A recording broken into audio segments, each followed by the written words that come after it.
Today we will start with symmetrical fault analysis.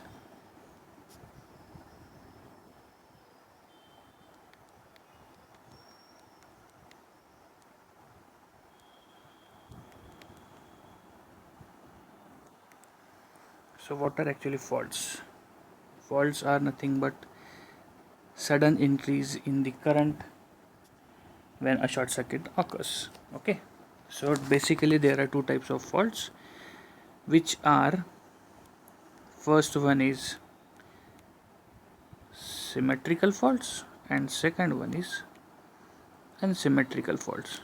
And what do you mean by symmetrical faults? In symmetrical faults, magnitude of voltage and phase angle between each phase is same. Okay, magnitude of voltage or magnitude of current and phase angle between all the phases, it is same. That is called as symmetrical faults. What is unsymmetrical faults? Same magnitude of voltage or magnitude of current is different. Okay, these both things are different. And again phase angle phi, it is also different for each phase. That will be called as unsymmetrical faults. Done. One second.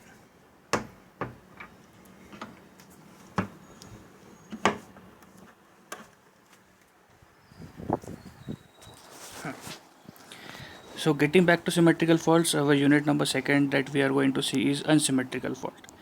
Symmetrical faults. So what happens in symmetrical fault is, we are talking about power system and mainly fault occurs in the transmission line. So these are our three phases. This is R, this is Y, and this is B.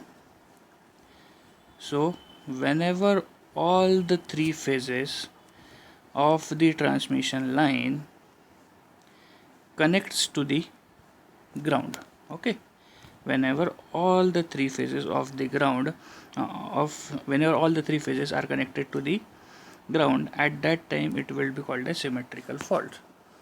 Okay, next one is unsymmetrical fault. And what is unsymmetrical fault?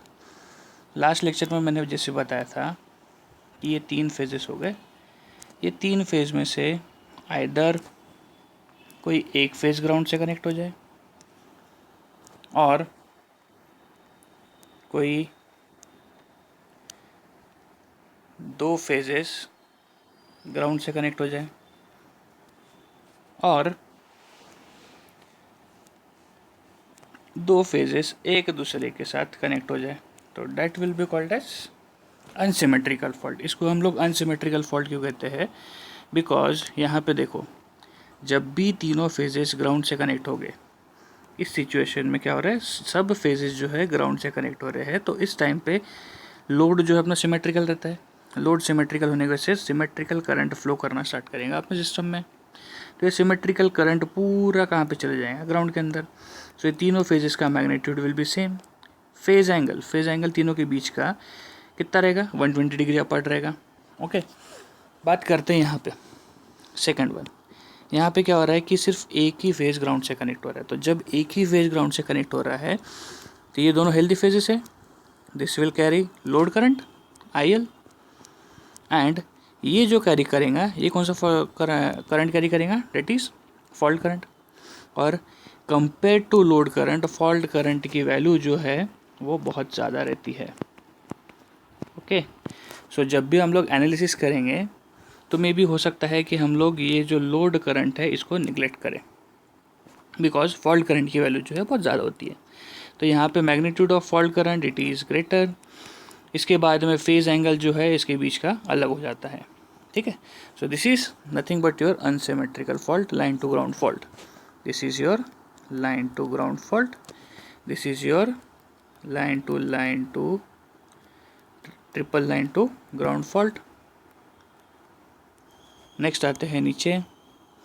यहाँ पे दो phases connect हुए हैं ground के साथ, एक current यहाँ से जाएगा, let it be R Y B, यहाँ से एक करंट जाएगा I are,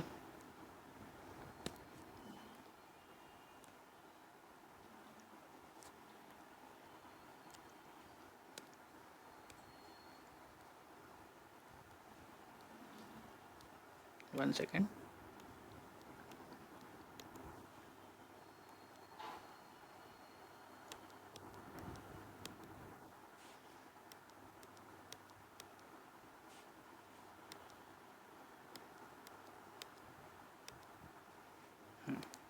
late it be R Y B, यहाँ से करंट जाएगा आई बी, यहाँ से करंट जाएगा I Y, and fault current I F will be equal to I Y plus I B. Is it clear? ये सब कहाँ कनेक्ट हुआ? अपना ग्राउंड के साथ कनेक्ट हुआ। This is your double line to ground fault, this is your line to line fault. यहाँ पे क्या होगा कि this is R Y B, एक करंट यहाँ से जाएगा जो रहेगा आई बी, एक करंट यहाँ से जाएगा जो रहेगा आई वाई, एंड ये जो हेल्दी करंट है this is load current I L. इस सिचुएशन में क्या होगा? I Y it is equal to minus of I B. I L तो अलग जा रहा है, आई एल कुछ छोटा करंट रहेगा compare to this fault current, तो यहाँ पे जो तुम्हारा है लोड करंट को ऊपर इग्नोर कर सकते हैं और आगे का एनालिसिस कर सकते हैं। Okay, so this is all about faults in power system. So total अपन ने फॉल्ट कितने देखे? पहला फॉल्ट देखा triple line to ground fault, second one is line to ground fault, third one is line to ground fault, and fourth one is line to line fault. जो triple line to ground fault है, it is the most severe fault. Okay, यहाँ पे जो fault current की value रहेंगी वो बहुत ज़्यादा रहेंगी, एंड सबसे कम सीवियर जो फॉल्ट है वो है अपना line to ground fault, least severe fault. Okay, यहाँ पे जो फॉल्ट करंट की वैल्यू रहेगी वो as compare to triple line to ground fault कम रहेगी। अब ऑकरेंस पे देखते हैं, तो सबसे ज़्यादा जो ऑकर होता है ट्रांसमिशन लाइन में fault, that is line to ground fault.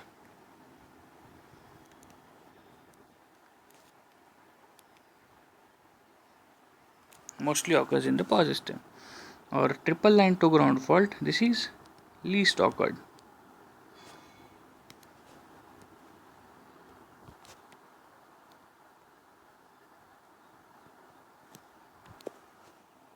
Okay, so most severe कौन सा है? ट्रिपल लाइन टू ग्राउंड, और जो सबसे कम बार आता है, सबसे कम सीवियर कौन सा है? वो है लाइन टू ग्राउंड फॉल्ट, जिसका ऑकरेंस जो है बहुत ज़्यादा है। बाकी जो है वो एज इट इज़ रहेंगे, और चांसेस जो है इनकी प्रोबेबिलिटी दिस इज़ 70%। इसका ऑकरेंस होने के चांसेस कितने हैं? 70%। This is 15%, this is 10%, 15, 70, 80, 90, 95, and बचे 5% जो ऑकर होगा अपना triple line to ground fault, which is called as symmetrical fault also. ठीक है, LLLG फॉल्ट। अब नेक्स्ट देखते हैं अपन इसका एनालिसिस किस तरह से करना है। तो यहाँ पे सबको क्लियर है फर्स्ट ऑफ ऑल कि ट्रांसमिशन लाइन में फॉल्ट्स किस तरह से होते हैं, फॉल्ट की कैटेगरी क्या क्या है। फॉल्ट में दो मेन कैटेगरी है, पहला है symmetrical fault, second is unsymmetrical fault. Symmetrical fault में magnitude of voltage current same रहेगा, बट फेज एंगल ऑल्सो भी same, it will be displace by 120 degree only. Unsymmetrical fault में क्या होगा कि वोल्टेज एंड करंट की वैल्यू जो है वो डिफरेंट रह सकती है, and phase angle between phases will be different, 120 degree के अलावा कुछ और भी रह सकता है।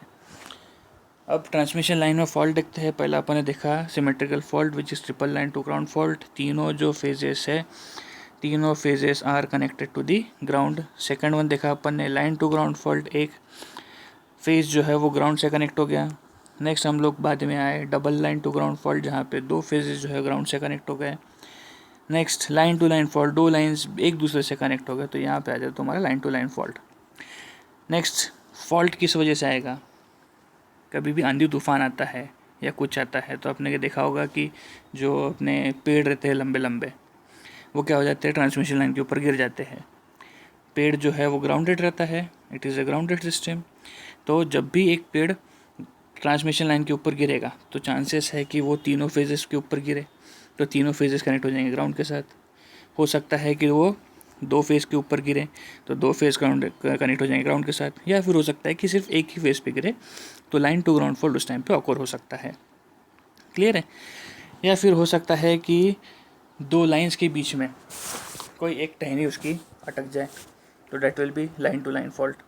ओके, तो इस तरह से अपने पास टोटल 4 टाइप के फॉल्ट्स है, जिसमें से अपन अभी जो देखने वाला that is triple line to ground fault. अब triple line to ground fault देखने से पहले कुछ चीज़ें हम लोग रिवाइज कर लेते हैं। तो रिवाइज करने की चीज़ें क्या है, EPS1 में, EPS1 से हम लोग को कुछ एक जुड़ा हुआ रहना है। EPS1 जितना हमें जुड़े रहेंगे उतना हमको ईजी जाएगा EPS2 सॉल्व करने के लिए। तो जुड़े रहने के लिए सबसे पहले अपने को पता रहना चाहिए पर यूनिट कन्वर्जन।